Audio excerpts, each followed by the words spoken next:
Kasi po, kung gagamitin ang pondo ng PhilHealth sa maayos, mas malaki ang kanilang magiging parte sa hospital billing, ay mas mababawasan po ang babayaran ng ordinaryong Pilipino na walang pambayad sa kanilang pagpapa-hospital.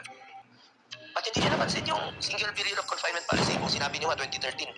Kung iba po ang namamahala ng PhilHealth nung panahong yon, eh nung kayo, bakit hindi niyo po napansin ito? Eh pwede naman palang gawin ngayon. Kailangan pa ba ng kami ang makapansin? Pwede niyo pong gawin yun. Common sense po yun. Itong panggobyerno ay common sense po ito. At dapat may puso ka, may malasakit ka sa kapwa mo Pilipino.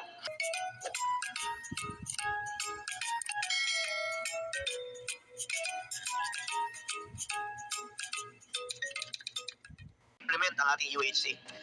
Mga doctors, nandito naman po kayo, DOH, sa inyo naman po yung mandato. Tulungan niyo po na ma-fully implement po itong Universal Healthcare Law. Andiyan po yung pera eh. Buti sana ang rason ninyo walang pera. Yun, matatanggap pa siguro natin. Eh, andiyan po yung pera ng PhilHealth. Bakit hindi nyo po ito, ang dami oh. Focus on increasing case rates to lessen out-of-pocket expenses for those needing medical attention. Expanding benefit packages in pursuit of providing UHC. Lowering premium contributions for members. Meron tayong ibinasa rito. At hopefully sana may sa batas po ito. And repealing outdated policies that do not serve the best interest of the public. Ang dami pong pwede nyong i-repeal, ayusin. At hindi nyo napansin yung single period of confinement policy kung sinabi nyo nga 2013. Kung iba po ang namamahala ng PhilHealth nung panahong yon, eh nung kayo, bakit hindi nyo po napansin ito? Eh pwede naman palang gawin ngayon. Kailangan pa ba ng kami ang makapansin? Pwede nyo pong gawin yun. Common sense po yun. Itong panggobyerno ay common sense po ito. At dapat may puso ka, may malasakit ka sa kapwa mo Pilipino. Pinapaalala ko po sa mga kapwa ko lingkod bayan, lalo na po ang opisya ng PhilHealth, na mayroon tayong isang salita. Huwag puro promise. Kailangan ng agarang aksyon at resulta dahil buhay at kalusugan ng mga kababayan natin ang nakataya rito. Siguro napagod na sa kakapromise, hindi na kaya tumalit. Habang patuloy ang pag-aaral at deliberasyon at diskusyon ninyo ng mga opisyal ng PhilHealth, may mahihirap po tayong mga kababayang Pilipino na namamatay. Ang dami po dyan namamatay. Ayaw na pong magpa-hospital dahil hindi po natutupad ang inyong pangakong mas magandang serbisyo.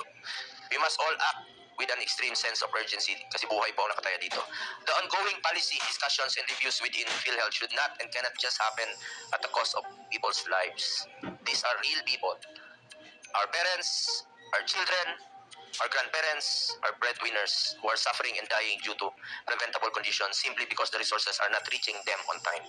This is of the essence and it is unacceptable that while administrative processes are dragging on, people are being deprived of the life-saving healthcare services they are entitled to. Meanwhile, we will continue to hold PhilHealth on its promise to further increase its case rates by at least 50% across the board before the end of November. Yun po pinangako during the last hearing ni Mr. Boy Promise, President Ledesma, at babantayan po natin ito. And to expand its benefits, particularly dental benefits, among others by the end of December. We have to remind President and CEO Mandy Ledesma and the whole of PhilHealth that these commitments are not just mere numbers. They represent very real improvements in the healthcare experience of millions of Filipinos. Asahan po ninyo na tututukan po natin ito at hindi tayo papayag na mapako ang pinangako ito ng PhilHealth sa taong bayan. You are under oath when you delivered your promises to the people and this committee will hold you to your promise. Uso pa naman ang contempt ngayon. Maraming sakit ang Pilipino na pwedeng agapan at bigyan ng pansin through early detection. Example, visual impairment, if untreated, may lead to blindness. According to a study of the Philippine Eye Research Institute, around 2 million Filipinos are visually impaired. The study also found that 9% of the kindergarten kids and 16% of high school students are affected with visual impairments. In terms of oral health, 7 out of 10 Filipinos or 72% of the population have dental caries or tooth decay according to the Philippine Dental Association. Hindi na dapat hintayin na lumala ang sakit. Sabi ko nga, kung mas mahal na ang procedure tsaka pa action na ng PhilHealth, eh kakarampot po ang inyong share na binibigay pag lumala na yung sakit. Bakit hindi kayo tumulong sa prevention? Importante dito ang prevention at early detection. Mas efficient dito dahil hindi nagagastos ng malaki ang PhilHealth kung hindi nalalala ang sakit ng Pilipino. Bakit pang antayin natin na mabulok ang ngipin o mangailangan ng mahal na procedure para sa komplikasyon kung pwede naman magkaroon at maisama sa programa ang teeth cleaning at dental consultation. Prevention and early detection are foundational pillars of a robust healthcare system. By focusing on preventive care, we can mitigate more serious and costly health conditions later on. Baka mas makakatipid pa kayo kung maagapan po ang sakit. It is more efficient and sustainable for PhilHealth to invest in preventive measures like regular checkups, dental cleanings, and early intervention for minor health concerns rather than waiting for conditions to worsen and become more expensive to treat. Marami po ng mga kababayan nating Pilipino ang takot magpa-check up dahil wala pong pambayad. Walang coverage ng PhilHealth. Yung iba nga po, hindi nila alam, miyembro pala sila ng PhilHealth. Paigtingin niyo po ang inyong educational campaign na lahat tayo ay miyembro po ng PhilHealth. Yung iba po, tinitiis na lang ang sakit. Aksyonan niyo po ito, PhilHealth. Ang hadlang dito sa pagpapacheck up nila, takot sila sa babayarin sa ospital. Yan talagang pumapasok parati sa isipan ng ordinaryong Pilipino. We also suggest to PhilHealth to cover the cost of prescription glasses and other assistive devices such as wheelchairs and crutches. Palawakin niyo rin po ang mga libreng gamot at padilihin niyo po ang access sa mga ito. Maaari niyo rin po makover ang emergency outpatient services, pati na rin po ang pagpapalawak sa maternity care packages. Isa pang polisiya na sana pag-aralan niyo lang mabuti. Please lang. PhilHealth, nakikinig ko ba kayo? Tony Santos, ready? Yes, sir. Ito pong emergency outpatient services. Di ba, pag outpatient, hindi kino-cover ng PhilHealth. Bakit hindi niyo ito i-cover? Napapansin ko, kailangan i-admit muna ng isang araw para i-cover ng PhilHealth. Mas gastos yun. Kasi magbabayad sila sa kwarto. Dapat hindi niyo i-cover yung kadalasan minor cases. Baka pwede niyo pag-aralan itong polisiyang ito. Marami pong pupunta sa ospital na hindi na-admit, sasabihin ng doktor, di naman kailangan i-admit. Dahil kaya naman outpatient. Pero hindi sasagutin ng PhilHealth. Ang sasabihin, magpa-admit ka muna para sagutin ng PhilHealth. Mas gastos sa kwarto yun. Ba't hindi nyo na lang gamitin yung pambayad sa kwarto? I-cover nyo na lang yung gamit. I-cover nyo na lang yung pambayad sa ospital. Bakit ganun? Klaseng polisiya yan. Halimbawa, itong maternity care packages. For normal delivery, 8,000 lang po ang coverage ng PhilHealth. Samantalang umaabot sa 40,000 ang actual cost nito.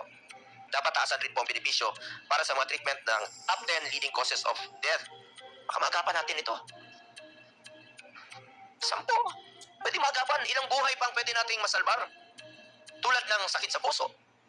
Yung iba hindi na kaya magpa-angiogram, hindi na kaya magpa-bypass, atakihin na lang po sa puso. Diabetes, pneumonia. Bukod dito, dapat ring aralin ng PhilHealth ang pag-cover sa wholeness treatment para sa cancer patients. In a wholeness center, patients are attended to by a team of psychiatrists, doctors, and therapists working together to support comprehensive health and overall well-being. Isa lang po ito sa mga maraming sakit. Di naman po ako doktor, pero common sense lang po yan. Dami pong sakit na pwede niyong tugunan. Dami pong sakit na pwede niyong tulungan na maisalbar ang buhay ng Pilipino. Isa pang mahalagang may pagpabuti natin ay pagpapalakas ng mga information campaign para magkaroon po ng masapat na impormasyon ang mga Pilipino sa mga makukuhang serbisyo sa PhilHealth kung paano nila makukuha ang mga serbisyong ito. Kung kaya nyo nga, maglagay ng billboard dyan. May mukha ninyo. Ilagay nyo yung mga benepisyo. Sa totoo lang po, tinutulungan namin kayo imbis na patulugin ang pondo, gamitin nyo po ito at mag-isip ng iba pang benepisyo na mapapakinabangan po ng Pilipino. Ngayon, hihingi kayo ng subsidy for 2025. Sobra naman yung pondo ninyo. Ano kayo, bangko? PhilHealth nga eh. Para sa health to save lives. Kaya nga po tinututulan natin ang pag-transfer ng PhilHealth funds sa National Treasury dahil ang PhilHealth po ay para sa health.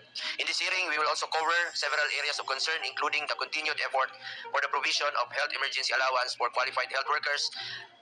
Marami pa rin po sa ating mga kababayan ang hindi pa po nakakatanggap ng kanilang hiya. Kahit sabihin nyo, by October, tapos na po ito, bayad na po ito, hindi pa rin po ako makukontento habang, ayun, marami pa, ayun. Pakinggan nyo. Kita nyo ang sasabihin ng sisigaw.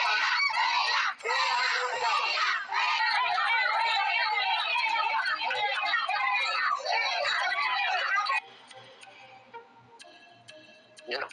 Luna, Isabela, Dasmariñas, Cavite. Anyway, bigyan natin ng pagkakataon ng DOH na sagutin po ito dahil ang pinangako nila before October ends ay matutugunan na po ito. At nirelease naman po ng DBM sa DOH ang pondo. Problema lang dito, pakiusap ko lang, please reconcile your records. Yung mga validated at qualified naman po, pakiusap ko lang po sa inyo.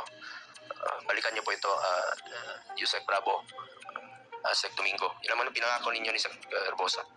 We will also further push for better health infrastructure in communities, such as the establishment of super health centers, which we advocated for, and proper implementation of the Regional Specialty Centers Law, which we principally sponsored.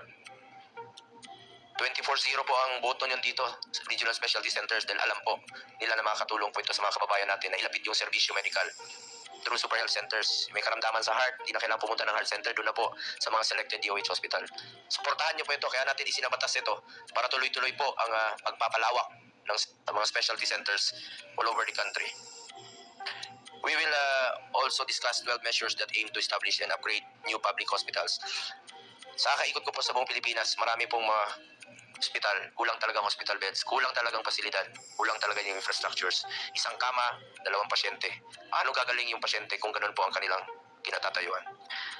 We shall also seek updates on the medical assistance program of the government in line with Republic Act 11463 or the Malasakit Centers Act. Parte po ng Malasakit Center ang PhilHealth. At kung hindi kaya ng PhilHealth sagutin ang gastusin sa ospital, lumalapit po ang mga pasyenteng walang pambayad sa mga medical assistance program ng gobyerno. Kaya importante po ang ginagampanan rin po ng ating DOH dito through MAIP program. Sana po huwag naman po kayong umasa lahat sa MAIP. Kung tataasan nyo po ang inyong case rates, benefit packages, kung mas masasagot nyo ang hospital billing through PhilHealth, malaking tulong po yan sa ibang ahensya na pwede pa nilang paggagamitan po sa iba pang mga pasyente. Huwag niyo masyadong iasa sa DOH, sa DSWD, sa PCSO dahil limitado rin po ang kanilang resources. Dapat po magtulungan kayo para ma-attain po natin itong pinaka-lesser na po na babayaran ng pasyente. Sana yung mga mahirap nating kababayan ay wala na sa anong babayaran sa pagpapa-hospital. Ang layunin naman po ng Malasakit Center, batas po yan, sa one-stop shop. Yung 4 agencies, PCSO, PhilHealth, DOH at DSWD, mag-aambag po sila. Pero malaki po ang gagampanan ng PhilHealth dito.